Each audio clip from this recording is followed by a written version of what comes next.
Vamos dar prosseguimento então ao nosso ciclo de palestras, e aí eu queria convidar de novo, agradecer imensamente, como fiz no início desse nosso encontro, a professora Tiziana Sturdart, que está aqui para fazer uma apresentação sobre os planos de recursos hídricos e a metodologia dos planos de recursos hídricos que estão em andamento. Sendo muito obrigado novamente. Por favor. Boa tarde a todos. Agradeço aí o convite e as palavras elogiosas do Assis, mas é como o Bira disse, metade delas, porque é elogio de amigo, e se bem que elogio de uma das maiores autoridades de recursos hídricos do Brasil, é bom para a gente botar no Lattes, né? E aí é uma honra também estar dividindo essa apresentação com o Bira, que como vocês viram, que é uma história, né, se confunde a história de recursos hídricos no Ceará com a história dele, né? Então, assim, é um grande orgulho partilhar com o Bira. Então, o Bira faz toda essa contextualização muito bem, né? Dificilmente alguém vai ter essa ideia do contexto geral. E a gente vai agora falar exatamente dos planos de recursos hídricos, né? Que nós estamos fazendo nesse exato momento, porque o que o Assis pediu para a gente, né? Foi recursos hídricos, planos de recursos hídricos na prática. Então, antes de falar do plano de recursos hídricos na prática, esses planos que nós estamos desenvolvendo, né, nas 12 regiões hidrográficas, lembrando que ele é parte de um projeto, né, um projeto inovador, né, que está sendo copiado em outros países e outros estados aqui do Brasil, que é o projeto Cientista-Chefe, né, e que o nosso cientista-chefe, aí, modesto, é o professor Assis, né?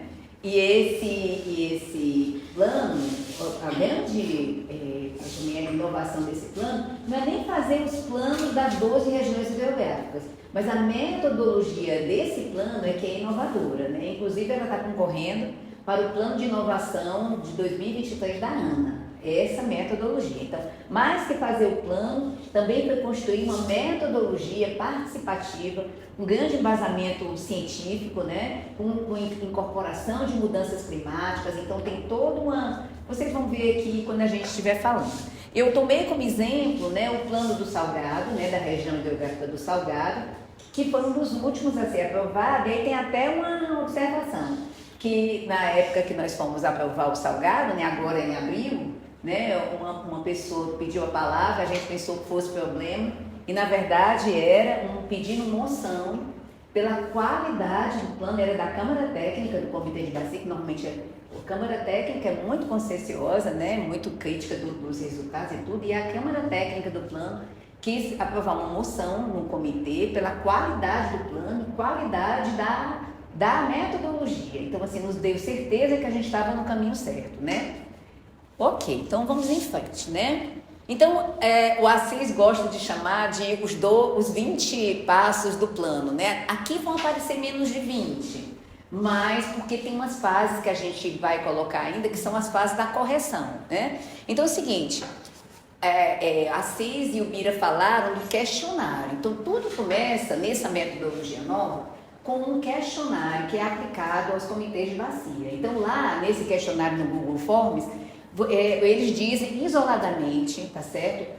Quem que eles acham que são os principais problemas da bacia, quais são os principais conflitos, se os problemas de seca são os piores, se existe problema de desmatamento, ou seja, tem vários temas que eles vão preenchendo e a gente tem nesse questionário uma percepção do que, na verdade, eles dão a percepção da bacia pra gente. Então, a gente já entra na bacia, né, ou região hidrográfica, né, que tem toda a região hidrográfica, nem toda bacia, nem toda região hidrográfica é bacia.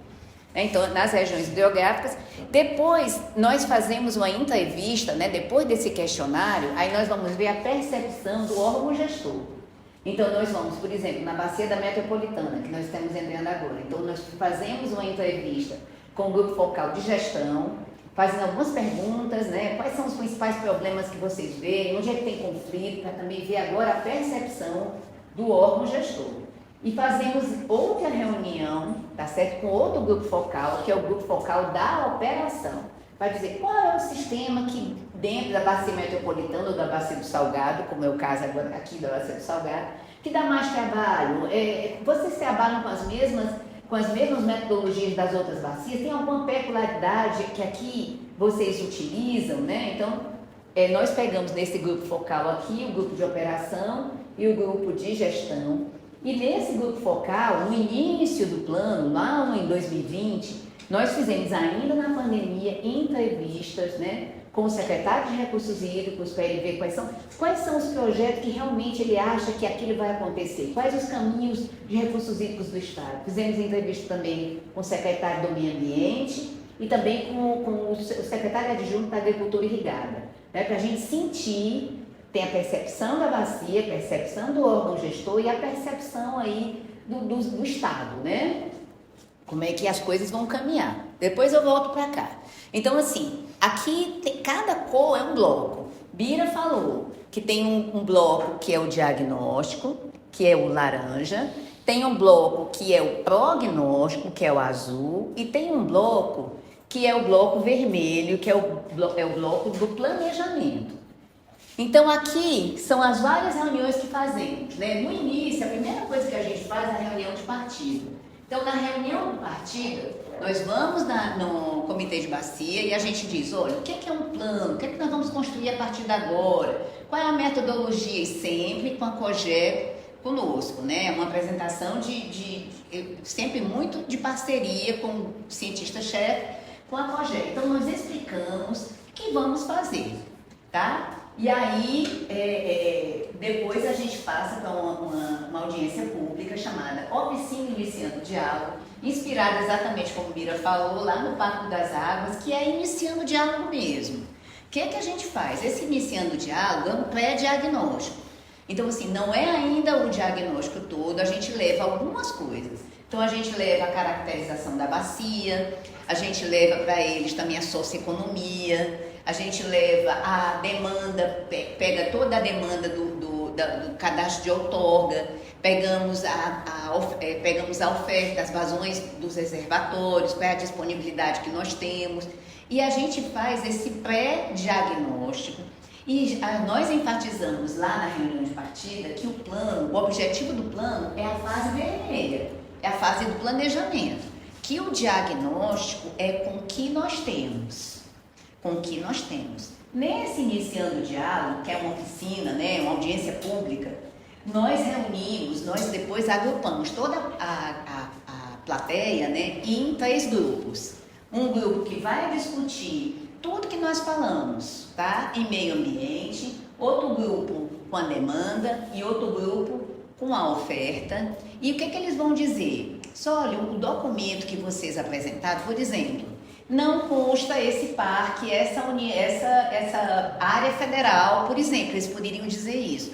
Tem essa área federal aí, ou seja, eles vão dando o que eles sabem de estudos que já existem, né, e que a gente não computou naquele pré-diagnóstico, tá? Porque é iniciando o diálogo mesmo, né? E a gente reforça, sempre eles têm isso que o Bira fala, também sempre acontece.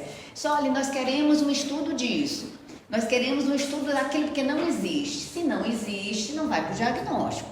Ele vai, a gente anota, para depois a gente voltar na fase vermelha, que é a fase do planejamento, para saber se eles ainda querem aquele estudo.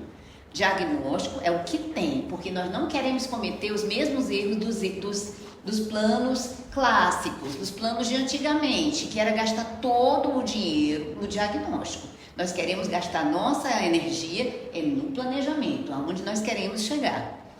E aí, na oficina Iniciando o Diálogo, a gente vai nesses 3 eixos aqui. Por que esses 3 eixos? Porque esses 3 eixos, eles conversam com esse documento do Estado. Esse documento aqui, Plano de Ações Estratégicas, que o Bira falou, é uma atualização do Plano Estadual de Recursos Hídricos de 2018. E lá tem os investimentos que o Estado vai fazer em vários eixos, que são os eixos que nós escolhemos aqui. Eixo demanda, eixo oferta, meio ambiente, tem vários outros eixos. Mas esses são alguns eixos que existem lá, reservatórios que vão ser construídos, estudos que vão ser contratados. E lá no grupo focal nós perguntamos para o secretário qual daqueles estudos realmente iam acontecer, né, na percepção dele, né? Então, os grupos se reúnem, já nos dão aquele feedback daquele documento pré-diagnóstico, que é na reunião iniciando o diálogo. Nós temos aí os 3 meses para incorporar todas as sugestões e aí fazer o diagnóstico, tá? Depois eu vou um pouquinho mais para frente, isso aqui de uma maneira geral. Depois do diagnóstico aprovado, nós vamos para a fase azul. A fase azul é o prognóstico. Vou para frente porque acho que está melhor detalhado um pouco mais na frente. Os 20 passos para a construção do plano, né? Espera só um minutinho, acho que eu estou voltando. Deixa eu ver se eu estou voltando. Estou voltando.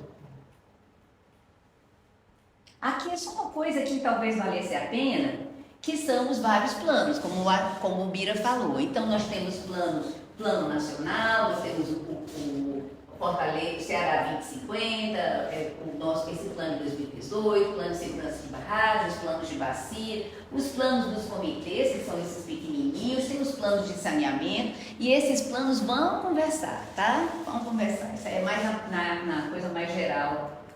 Estou voltando. Os 20 passos, estava voltando isso. Pronto, aí essa questão é o seguinte, como a gente falou, que o planejamento moderno ele é baseado em 2 eixos, tá? O eixo produção de informações técnicas, tá? São esses documentos que a gente vai gerar e também vai consultar, que eles são diagnóstico, cenarização e planejamento, e também tem a discussão da sociedade. E aí, a gente vê naquele passo a passo que a gente falou, que mesmo antes do diagnóstico, a gente conversa com a sociedade, através do questionário, dos comitês e também através dos grupos focais, né, e dos secretários de Estado. Eu voltei um pouquinho, pronto, era aqui que eu estava querendo. Aqui é exatamente toda a nossa linha do tempo do Salgado, né? Nós começamos em 2021 com o questionário, tá? E aqui as várias reuniões aqui que foram acontecidas até a aprovação em 20 de abril de 2023, ou seja, mês passado, tá? Nessa fase 1 do diagnóstico, como é que aconteceu lá no Salgado, já que é o plano na prática, né? O que aconteceu? Essa foi a audiência, tá certo? A audiência pública, iniciando o diálogo, foi no dia 4 de agosto, tá certo? E lá já tinha umas perguntas que a gente ia conversar com eles, para eles começarem a pensar. Então, esse foi o cartaz, essa foi a nossa apresentação, e lá no Salgado tem uma característica, que eles são muito participativos. Então, eles pediram para a gente fazer essa apresentação da reunião de partido em todas as reuniões de alocação. Então, aqui são todas as reuniões de alocação do Salgado e todas as datas que nós fizemos essa reunião de partida, para todo mundo da bacia ou da região hidrográfica saber que está acontecendo um plano de bacia para motivar a participação no comitê, porque nem todas as pessoas da alocação são parte do comitê. Então, mas eram bem-vindos, isso era para divulgar o plano. Aqui é o diagnóstico. O que é que tem no diagnóstico? Então, tem a caracterização da região, tanto nos aspectos físicos, como os demográficos e socioeconômicos, a demanda. Aí vem uma questão da demanda que é interessante. Aqui nós temos demanda outorgada, demanda calculada pela ANA, demanda instalada e o comparativo entre as fontes de dados. Então, a gente usa 3 metodologias. A ANA a COGÉ tem um banco de dados de outorga, então nós fazemos o levantamento dos vários usos pelo banco de dados, tá? Pelo banco de outorga, tá? Mas a ANA também tem uma metodologia. Aí nós fazemos também pela metodologia da ANA. E por fim, a demanda instalada é pelo IBGE. Então, o que é que o IBGE tem de caprinos, de ovinos, de demanda urbana, rural, etc. e tal. Então, a gente faz pelas 3 metodologias. E naquelas reuniões que a gente participa com o comitê, a gente pergunta: qual das 3 metodologias aqui vocês acham que está mais real? Aí, normalmente, dizem o seguinte: a indústria está mais parecida com a da outorga. A demanda humana é outorga igual. Mas a demanda da pecuária, a outorga não está a realidade, não. Quem está mais parecido com o que a gente acha que é, digamos, que é a do IBGE. E assim a gente compara as fontes de dados e os números, e pela percepção deles também com a nossa, nós dizemos qual é a demanda oficial da bacia. Já é uma metodologia nova. Aí depois a oferta, né? Então a gente faz as águas superficiais, tanto nos aspectos quantitativos e qualitativos, depois fazemos o balanço, né? Depois falamos sobre os extremos de secas e cheias, falamos do meio ambiente, tá? Das questões ambientais, mas tudo com estudos que já existem. É o arcabouço institucional, né? Toda essa questão, como é que foi o comitê, o histórico do comitê, quais são as câmaras técnicas que existem, quais os assuntos em comissão gestora, fica tudo lá. Depois, alocação, conflitos e gestão de seca, nós lemos todas as atas do comitê. Todas as atas, também é uma outra inovação. A gente pega e faz um mapeamento do que as atas têm, isso dá um trabalho imenso. E a gente mapeia os conflitos e todos os problemas que são colocados em ata. Isso é a percepção deles também, inovação. E depois a gente fala sobre a segurança da infraestrutura hídrica, porque, como o Bira falou, e o Assis falou também, sem infraestrutura hídrica você não tem oferta. Então, a gente conversa aqui com o plano de segurança hídrica da COGE, porque cada bacia tem a situação de segurança dos reservatórios, tá? Da gerência de segurança de barragens. Então, esse é o volume e a síntese daqueles questionários, que é aquela primeira visita que a gente faz pelo Google Forms, lá um ano anterior. Esse, então, do Iniciando o Diálogo, que a gente apresenta, 3 meses depois, com todas as contribuições, eles viram o diagnóstico. Nós mandamos 1 mês depois para o Comitê de Bacia, para a Câmara Técnica, para a COGE, todo mundo lê, todo mundo faz, o Bira designa, fulano vai ler isso, ciclano vai ler aquilo e cobra.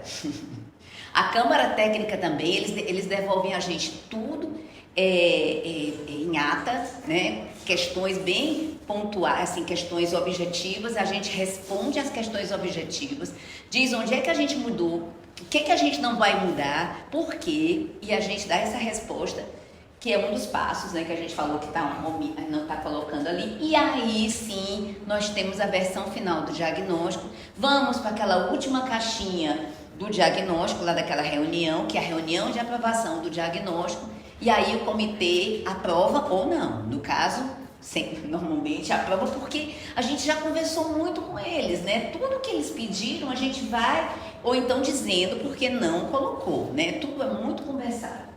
Depois vem a fase do futuro, do prognóstico, né? E aí o prognóstico, qual o objetivo, né? É avaliar o balanço hídrico, no caso aqui do Salgado, em 3 futuros possíveis, tá? E esses futuros são descritos na forma de cenários, que é isso também uma metodologia que é do plano, né? São 3 cenários, né? Um cenário que é mais ou menos encaminhando com que não são aqueles cenários clássicos que a gente está acostumado. São cenários que são combinações de variáveis, tá?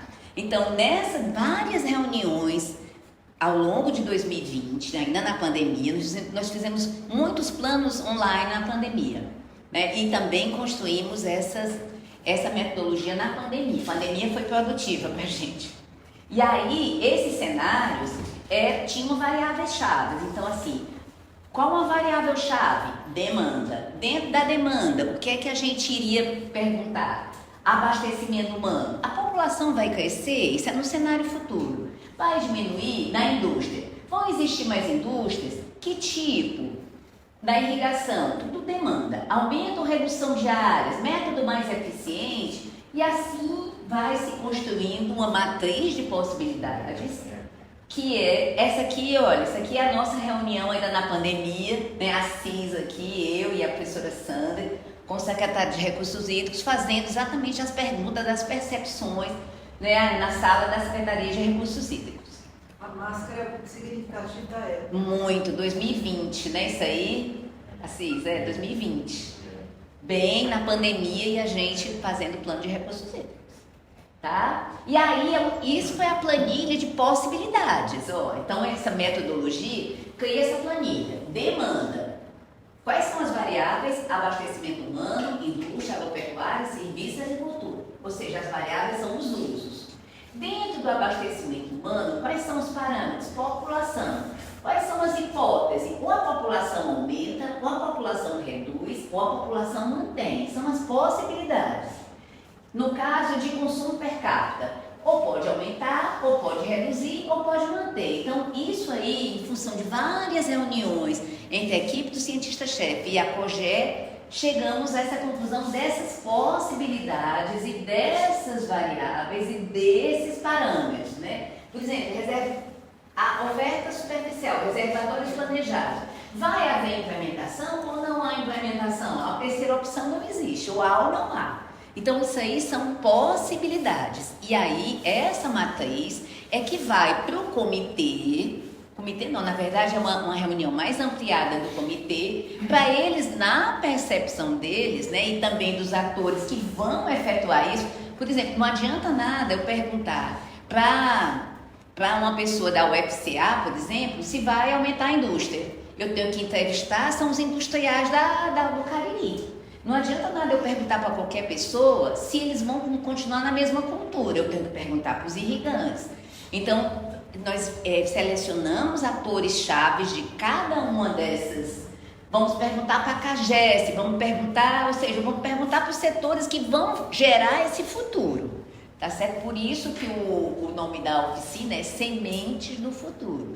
Porque a semente do futuro está sendo plantada hoje, né? Então, é aquela história do futuro visto de hoje. Então, essas são as possibilidades. E aí, a gente faz as perguntas, né, na oficina Sementes do Futuro. Aqui é a aprovação, no caso do Salgado, das Sementes do Futuro. E a gente faz perguntas, isso aqui é a planilha, só para vocês verem, já que é na prática, né? Existe previsão da retomada de alguma área irrigada? Aí pergunta, onde? Qual o tamanho da área? Que tipo de cultura? Aí, por exemplo, essa pessoa aqui, Fabrício, do Sítio Barreiras, diz alguma coisa, que sim, que não, ó, esse aqui outro, ou ele diz método de irrigação microaspersão, tá certo? Então, várias pessoas vão dizendo a sua opinião, né, o seu conhecimento sobre aquelas mudanças, né? Com isso, com essas entrevistas, então, por exemplo, aqui no Salgado, nós fizemos a reunião Sementes do Futuro e entrevistamos 27 atores. E aí, entre os gigantes, entre CAGES, né, esses atores relevantes. E aí, construímos essa matriz de possibilidade. Então, no cenário 1, no cenário 2 e no cenário 3, por exemplo, a variável abastecimento humano e população, em todos os três cenários vai ter aumento. Então, é diferente daquelas outras que aumenta, diminui e fica igual, né? Algumas coisas podem acontecer tudo igual, no mesmo aqui também, ó, número de indústrias. Tudo leva a crer que lá as indústrias vão aumentar, independente do que aconteça. Então, nos três cenários vai aumentando, tá certo? No cenário de oferta, por exemplo, a gente pode dizer o seguinte, vai ser época normal ou vai acontecer uma seca igual a de 2012? Então, esse cenário também acontece, tá? Então, são as várias possibilidades aqui. Implementação de açudes. Num cenário, a gente bota 2 açudes, que é o que eles acham que tem mais chance. Esse cenário muito bom, eles já acham que tem um terceiro. E assim vai, tá certo? A gente vai construindo essa matriz idealizada na metodologia, mas uma moldada para o comitê, para a bacia hidrográfica, para a região hidrográfica. E aí, né, depois dessa reunião e depois de ir para casa e escrever, a gente escreve, manda para a Câmara Técnica do comitê, manda para a COGE, eles corrigem, a gente manda de volta, depois corrige de novo e vira o prognóstico. E aí o prognóstico, numa reunião do comitê, né, o comitê aprova esse prognóstico. E aí isso é o que estava escrito, o que era nosso capítulo de prognóstico, né, a metodologia, explicando o que são cenários, como é que foi construído os cenários. Isso aqui é como aqui está em coisa, porque é mais ou menos um resumo do diagnóstico, tá? Um resumo do diagnóstico, os cenários prospectivos. A gente explica o que é que a gente quer dizer nos 3 cenários prospectivos, ou seja, é aquela planilha, só que planilha e texto, dizendo o que é que vai acontecer em cada cenário. Depois, na projeção de oferta hídrica, Na oferta superficial, aí uma outra coisa que é uma inovação. Nós já incorporamos, né, os modelos de mudança climática de agosto de 2022, né, mas assim, fazendo um downscale nos reservatórios da bacia, escolhendo quais os modelos, né, que melhor representam o que vai acontecer naquela bacia. A gente tira aquelas coisas que a gente acha irreal, tá certo? E aí já incorpora no balanço, na oferta futura, os modelos de mudança climática, tá? Que recém-aprovados, né? E aí, novos reservatórios, eixos de transferência. Aqui no Salgado, a gente coloca aí o São Francisco, né? A transposição do São Francisco aí nesses eixos de transferência. E as projeções das demandas futuras, né? Então, vamos fazer. Na demanda humana, é a projeção populacional. No caso da demanda da irrigação, são as entrevistas. Na demanda da pecuária, são as entrevistas, o que é que eles acham que vai acontecer. Nas indústrias também, tá? E depois um resumo, e depois a gente faz a projeção do balanço.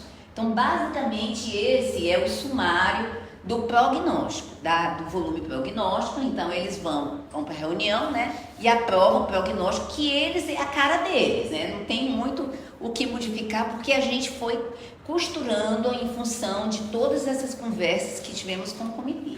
Finalmente a gente chega na fase do planejamento, que nos outros tipos de plano, muito difícil a gente chegar no planejamento, porque a gente gasta 90% do tempo fazendo estudos de base. Aqui não, né? Então, fase do planejamento. A fase do planejamento é essa fase vermelha aqui, só que aqui está um pouco mais detalhada para a gente entender, porque também tem inovação. Então, no caso da proposição de programas e ações, que é o primeiro passo, tá certo? O que é que a gente faz? A gente olha tudo que existe antes. No caso do Salgado, o que é que a gente olha? A gente olha o que é que eles disseram nas fases anteriores, tá certo? Eles falaram muito de queremos um coisa de proteção das nascentes, então, que não era no diagnóstico. Nós queremos alguma coisa que identifique os perfuradores de poços, mas a gente não ia fazer isso no diagnóstico. Então, a gente anotava tudo, já esperando a fase de propor. Aí, o que é que nós fizemos? Nós fizemos também, olhamos o que é que existiam de planos anteriores. O que é que existia lá? Tinha o próprio plano de 2018, que dizia quais ações que iam fazer no Bacia do Salgado, que era o plano, atualização do plano estadual. Tínhamos o plano de 99, que é o plano de gerenciamento das águas da Bacia do Jaguaribe, que nós tivemos um trabalhão, porque o Jaguaribe era visto como um todo, e a gente tinha que procurar o que é que era salgado, o que é que era médio, o que é que era baixo. Isso realmente deu muito trabalho, procuramos as ações. E nós procuramos também, no planejamento estratégico deles de 2022, o que é que eles propunham, o comitê propunha para a bacia. Então, baseado nisso aqui, baseado na nossa percepção e também dos problemas que eles tiveram, nós fizemos uma lista de programas e lista de ações. E fomos para a oficina 1. Nessa oficina 1 é para validação do que a gente trouxe ou exclusão do que a gente trouxe, modificação, inclusão de novos programas. Então, eles eram livres para qualquer coisa, né? Então, e aí, como é que a gente fazia? Dividia em 3 grupos. O política institucional, gerenciamento de águas, oferta e demanda hídrica, meio ambiente. E aí eles discutiam, não, nós não queremos isso não, isso aqui não é o que nós queremos não, a gente quer isso aqui. Tem um programa do Jaguaribe, só um detalhe. Nos programas dos planos anteriores, nós fizemos entrevistas com a COGE para saber aqueles programas que já tinham sido implementados, porque já fazem 23 anos. Então, por exemplo, tinha um programa de medição, macromedição, que já era implementado pela COGE. Então, isso não valia a pena colocar, porque já tinha sido implementado. Então, nessa oficina 1, eles tiram esses programas, ou colocam, ou incluem, e sobra os programas que eles querem. A questão é, quem é primeiro? Aí, essa foi uma evolução, porque nos primeiros planos de bacia, a gente dizia assim, isso é alta prioridade, média prioridade, ou média, alta ou baixa? Tudo era alta. Não era isso, Mira? Tudo era alto. Então, se tudo é alto, nada é prioridade, porque tudo é alto. Então, nós incorporamos nessa última leva de 3 bacias essa metodologia aqui, que é a metodologia da matriz IUT. Então, eles recebiam em casa um formulário Google para eles fazerem individualmente, para dizer que a cada uma daquelas linhas de programa, qual era o impacto espacial. Era local, era municipal, era regional na percepção dele. Cada um recebia uma nota, 1, 3 ou 5. Ou a urgência, essa ação pode esperar? É pouco urgente? É urgente? É imediatamente? Não pode esperar? Recebia uma nota. Tendência, se eu não fizer nada, o problema não tem tendência de piora, irá piorar a longo prazo, o problema irá piorar, o problema piorar em pouco tempo se nada for feito, o problema irá piorar rapidamente se nada for feito, também tem uma nota. E ali está um exemplo. Ação 1, o impacto municipal é 3, pouco urgente é 2, irá piorar a longo prazo é 2. 3 vezes 2, 6, vezes 2, 12. Então, era uma forma de você ser bem objetivo na opinião de cada um. Por que nós fizemos isso também? Porque nós percebemos também que eles tinham que ter liberdade de expressar sua opinião. E, às vezes, eles ficavam intimidados. Quando outras pessoas que eles achavam que tinham mais conhecimento diziam uma coisa, eles achavam que isso era verdade. Então, a gente queria que cada um expressasse. Então, essa forma, voltando aqui, essa forma de formulário para eles fazerem a priorização, era uma forma de todo mundo ser ouvido, tá? Para intensificar a participação. Aí que pegamos isso aqui, escrevemos o capítulo, tá certo? Escrevemos o texto, colocamos, aí nós fazemos um levantamento exaustivo, tá? Um exemplo aqui. Pronto, foi desculpa. Deixa eu ver. Essa aqui. Pronto. Programa tal, realizar estudos sobre o impacto da demanda, né? Então, quem eram as instituições, as priorizações, tá? Então, aí a outra coisa que esqueci agora que eu queria falar. Pira que falar uma coisa, acho que eu esqueci alguma coisa aqui. Então, da priorização, que eles faziam a nota, que aí para que... Ah, pronto. Opa, peraí, só um minutinho que eu estou passando... eles faziam a priorização, não é isso? E aí nós fazíamos a tabela, tá certo? Com a alta, média e baixa. E aí fazíamos também os custos, não os custos. Também, para não ficar muito longo o formulário, eles pontuam só impacto espacial e urgência. Isso. E a UFC, aí que deve ser A tendência, exatamente. A gente fez a tendência, você não ficava... Exatamente. Eu estava me lembrando que tinha uma coisa e tinha esquecido. E você também fez a proposição de como estratificar esses valores em classes. Em classes, exatamente. Os percentis, exatamente. O que quer explicar? Não, você como inventou. Não, porque a gente diz, como é que a gente faz pela média, pela mediana, então a gente fez pelos percentis para saber como é que a gente pontuava essas prioridades, né? E por fim, para não ficar muito comprido para vocês, a gente também fez um trabalho que foi exaustivo, que foi de estimativa dos custos. Então, o Bira pediu para o setor da COGEF ficar... os custos das obras são os mais simples das obras, porque é fácil de você pegar. Mas coisas assim, desmatamento, não sei o que, desmatamento, produtor de água, então a gente não tinha muita... Então, a gente pesquisava em outros estudos, pesquisava então, assim, fizemos uma pesquisa muito ampla para a gente ter uma ordem de grandeza. Porque a ideia da gente ter não é o comitê de bacia ter, deixa eu ver aqui, ter o valor, não. Ele sabe que esse valor custa R$1.000 ou R$1 milhão, né? Isso é importante, saber ordem de grandeza de quanto é que vai custar. Se vai ser 1,2 milhão, é uma ordem de 1 milhão, né? Assim, a ordem de grandeza. E também, eles fizeram também, não, esse aqui foi o cronograma foi a nossa sugestão.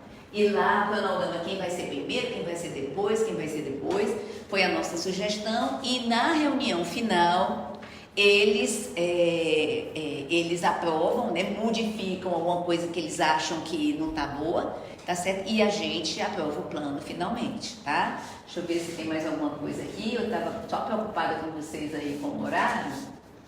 Aqui é só para vocês terem uma noção. O qual é o sumário, né? A metodologia, o eixo.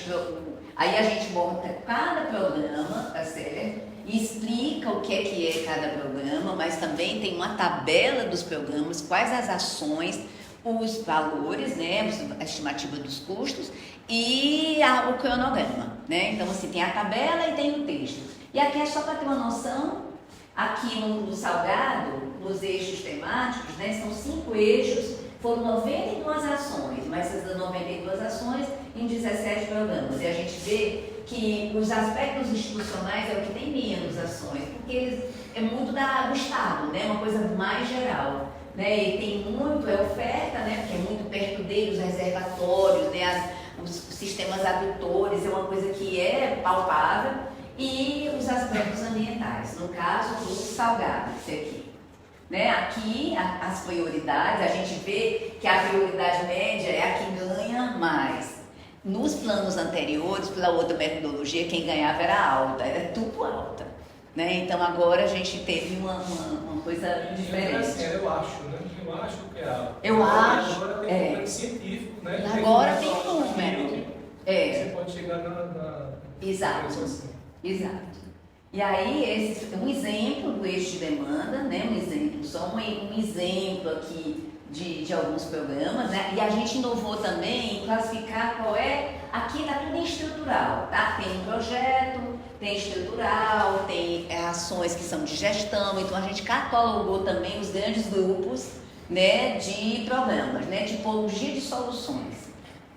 E que mais? E aí, meio fechando aí com a parte do Bira, que é essa coisa do planejar. O que é planejar? É você saber o que fazer, como fazer, quando fazer e quem irá fazer. Eu acrescento aí, tem uma estimativa de mais ou menos quanto irá custar, né? Então, planejar, buscar o melhor caminho para se atingir os objetivos. E uma coisa que o Bira também falou, mas com outras palavras, né? Não existe vento favorável para o marinheiro que não souber onde ir.